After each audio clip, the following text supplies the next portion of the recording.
दशहरा पे क्या कुछ शुभकामना देंगे बिहारवासियों को? महानवमी की भी आज बहुत बहुत शुभकामना है। अकल विजयदशमी की, दशहरा की बहुत बहुत शुभकामना, बधाई, दिवाली क्षण सबके लिए। दीघा विधानसभा के सभी मतदाता बंधुओं को, सभी जनता को और साथ ही साथ बिहार के और देश के ये जो पर्व अपने आप में एक असत्य पे सत्य की विजय के लिए, साथ ही साथ जिस प्रकार से माता दुर्गा के हम आराध्य और पूजन करते हुए शक्ति की आराधना करते हैं, वो शक्ति और भक्ति माता देने की कृपा करें सभी पे। और राष्ट्रीय स्वयं सेवक संघ जो लगातार व्यक्ति निर्माण की प्रक्रिया को आगे बढ़ाने का काम और राष्ट्र सर्वप्रथम इस भाव से स्थापना हुई थी, 100 वर्ष पूर्ण करने वाले हैं कल। फिर एक वर्ष में प्रवेश करेगा। राष्ट्रीय स्वयं सेवक संघ के 100 वर्ष के पूर्ण होने पर भी अभिनंदन है।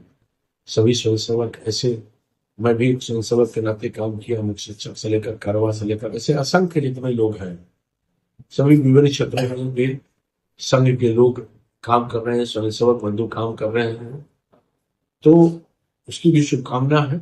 साथ ही साथ जीवन में अनेक प्रकार के संघर्षों के साथ भारत अपनी ऊंचाई पर कैसे पहुंचे, 2047 का जो सपना है विकसित भारत है, वो कैसे आगे बढ़े, माननीय प्रधानमंत्री की जो संकल्पना है उसको पूरा करने के लिए आगे बढ़े।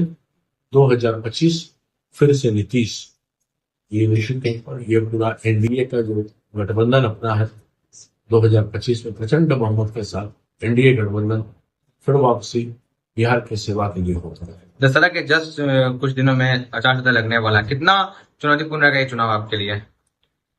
कोई चुनौती नहीं है, क्योंकि लगातार बिहार के लिए, जनता के लिए माननीय प्रधानमंत्री या माननीय मुख्यमंत्री जी ने जो काम किए हैं वो सदैव प्रेरणादायी है और सबके दिलों में समाने वाला है।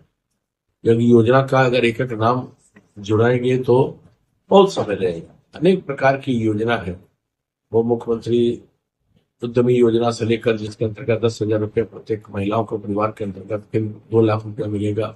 ऐसे शिक्षक से लेकर सेविका दीदी से लेकर बहुत सारे लोगों को जो असंख्य लाभ मिले हैं, स्वाभाविक रूप से जनता जानती है कि एनडीए के अंतर्गत ही जो दिया है विश्वास, तभी होगा विकास।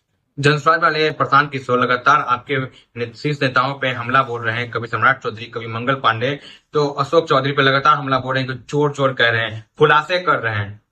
आज उनके ऊपर जितने हमले हुए उसका जवाब क्यों नहीं दे रहे हैं? तो केवल एक सनसनीखेज बनाने के लिए लगातार हमला करते हैं।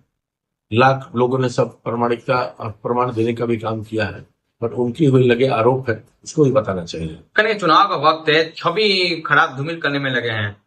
कोई छवि धूमिल नहीं है, क्योंकि जनता जानती है ना कि चुनाव के समय ऐसे ऐसे विषय आते रहते हैं, जाते रहते हैं। समाज के लिए अगले ने कितना काम किया है, क्या किया है, ये जनता भी समझती है, जानती है।